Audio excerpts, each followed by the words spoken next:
Hello guys, आप सभी का स्वागत है हमारे YouTube channel SSC JE reasoning में।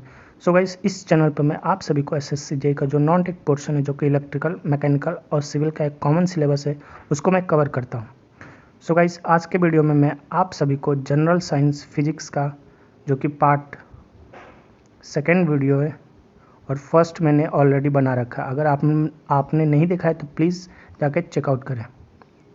सो गाइस, चलिए वीडियो को करते हैं शुरू। सो गाइस, ये जो क्वेश्चन है ये 2010 में पूछा गया था एसएससी जेई में। सो गाइस, इस क्वेश्चन में क्या बोल रहा है कि एक पेपर है, उसको हमने रैप कर दिया किसके ऊपर?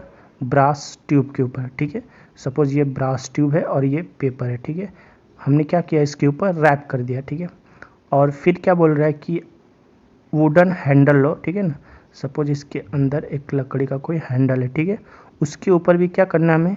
पेपर को, ये पेपर है उसको रैप कर देना। ठीक है, अब क्या बोल रहा है कि इन दोनों को फ्लैम पर रखना है। ठीक है, तो फ्लैम पर रखेंगे तो पेपर क्या होगा? ठीक है, ये क्वेश्चन में पूछ रहे हैं, क्या वो जल्दी फायर को कैच करेगा, या फिर वो नहीं जलेगा, या फिर वो ब्रास ट्यूब है उसके अराउंड जलेगा, या फिर जो हमने लकड़ी का हैंडल है उसके ऊपर पेपर को हमने जो रैप किया है वो जलेगा। ठीक है, सो गाइज सबसे पहले क्या देखते हैं, ब्रास ट्यूब का देख लेते हैं। ठीक है, सो गाइज ये है ब्रास और ये है पेपर, इसके ऊपर हमने क्या कर दिया, रैप कर दिया। ठीक है, सो गाइज जैसे हम फ्लैम को देंगे, ठीक है ना, फ्लैम के ऊपर जैसे ही हम इसको रखेंगे तो क्या करेगा, ये सबसे पहले हीट है वो पेपर के ऊपर जाएगा। ठीक है, बट ये जो ब्रास है वो क्या है, गुड कंडक्टर ऑफ हीट है। ठीक है, सो पेपर पर जितना भी हीट जाएगा वो क्या करेगा, ब्रास एब्जॉर्ब कर लेगा। ठीक है, तो पेपर ये क्या होगा, नहीं जलेगा। ठीक है ना, बट दूसरे केस में क्या है, अगर यहाँ पर सपोज वुडन का हैंडल है, ठीक है, इसके ऊपर हमने पेपर को रैप कर दिया। ठीक है, अब जैसे ही फ्लैम पर रखेंगे तो क्या करेगा, पेपर है, ठीक है, अब ये हीट पेपर पर जाएगा। ठीक है, उसके बाद वुडन हैंडल पर जाएगा। ठीक है, बट हमें पता है कि वुडन हैंडल है वो क्या है, बैड कंडक्टर ऑफ हीट है। ठीक है ना, बैड कंडक्टर ऑफ हीट है। तो इस केस में क्या होगा, जो पेपर है वो क्या होगा, जलने लगेगा। ये पेपर क्या है, जलने लगेगा। बट इस केस में क्या है, पेपर नहीं जलेगा। ठीक है, सो इसका जो करेक्ट आंसर हो जाएगा वो क्या है, डी होगा। ठीक है, ये किसके अराउंड जलेगा, वुडन हैंडल के अराउंड जलेगा। ठीक है, डी है।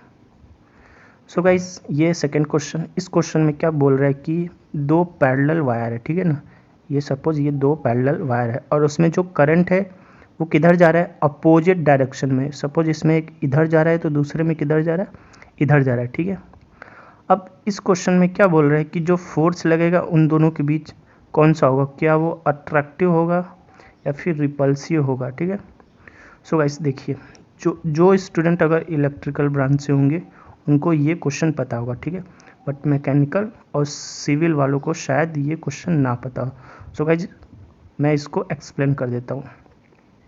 सो गाइस जब भी पैरेलल वायर हो, ठीक है, अगर उसमें करंट सेम डायरेक्शन में जाता है तो क्या होगा, फोर्स उन दोनों के बीच अट्रैक्ट करेगा। ठीक है ना, क्या करेगा, अट्रैक्ट करेगा, जब भी पैरेलल वायर हो और सेम डायरेक्शन में जा रहे हो। ठीक है, अगर करंट क्या हो, अपोजिट डायरेक्शन में जाने लगे, तो अगर इसमें यूँ जा रहा है और इसमें इधर जा रहा है तो कौन सा फोर्स लगेगा, रिपल्सिव फोर्स लगेगा। ठीक है ना, सो गाइज ये कॉन्सेप्ट आपको क्या करना है, याद करके रखना। ठीक है, जब भी पैरेलल वायर में सेम करंट की डायरेक्शन सेम हो तो उस केस में अट्रैक्टिव, और जब भी पैरेलल वायर है और करंट का डायरेक्शन क्या है, अपोजिट हो, तो उस केस में क्या होगा, रिपल्सिव फोर्स लगेगा। तो इसमें क्या पूछ रहा है, करंट की डायरेक्शन अपोजिट डायरेक्शन में। ठीक है, तो इसका करेक्ट आंसर क्या हो जाएगा, ए हो जाएगा।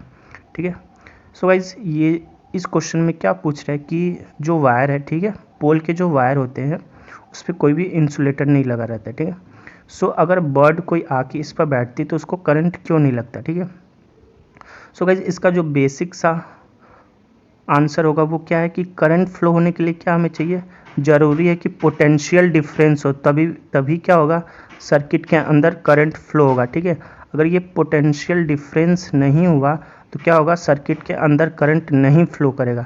सो गाइज ये मेन रीज़न है कि इसके थ्रू क्या होता है, पोटेंशियल डिफरेंस क्रिएट नहीं हो पाता, इसलिए इसके बॉडी के थ्रू क्या होता है, कोई भी करंट नहीं पास हो पाता है। ठीक है, सो गाइस इस क्वेश्चन में क्या बोल रहा है कि आइसोबारिक प्रोसेस होता है, उसमें कौन सा पैरामीटर कांस्टेंट होता है, क्या टेम्परेचर होता है, मास होता है, प्रेशर या फिर वॉल्यूम होता है। ठीक है, सो गाइस जब भी आइसोबारिक प्रेशर है उसमें कौन सा पैरामीटर कांस्टेंट होगा, ये प्रेशर कांस्टेंट होगा। ठीक है, अगर आइसोथर्मल है तो क्या कांस्टेंट रहेगा, टेम्परेचर। अगर आइसोकोरिक है तो क्या कांस्टेंट रहेगा, वॉल्यूम। ठीक है, एडियाबैटिक है तो कोई भी हीट क्या करेगा, नहीं फ्लो होगा, किसके बीच, सिस्टम और सराउंडिंग के बीच। सो गाइस ये टेबल आप याद कर लेना। ठीक है, ये बेसिक साइंस में बहुत बार क्वेश्चन पूछता है। सो गाइस इस क्वेश्चन में क्या पूछा, आइसोबारिक प्रोसेस। ठीक है, इसमें कौन सा पैरामीटर कांस्टेंट होगा, यहाँ पर मैंने बताया अभी। ठीक है ना, ये रहा आइसोबारिक प्रोसेस, इसमें क्या कांस्टेंट रहेगा, प्रेशर। ठीक है, तो इसका करेक्ट आंसर क्या हो जाएगा, सी। सो गाइस थैंक यू, मिलते हैं हम अगले पार्ट में, पार्ट 3 जो कि होगा फिजिक्स का। ठीक है, और ऑलरेडी सीरीज चल रही है किसकी, रीजनिंग की चल रही है। ठीक है ना, रीजनिंग में क्या, वर्बल रीजनिंग चल रही है। ठीक है ना, वर्बल रीजनिंग, और मैंने कंप्यूटर साइंस का भी पढ़ा रखा है। सो आप प्ले लिस्ट में जाके चेकआउट कर सकते हैं। सो गाइस मिलते हैं नेक्स्ट वीडियो में, bye bye and take care.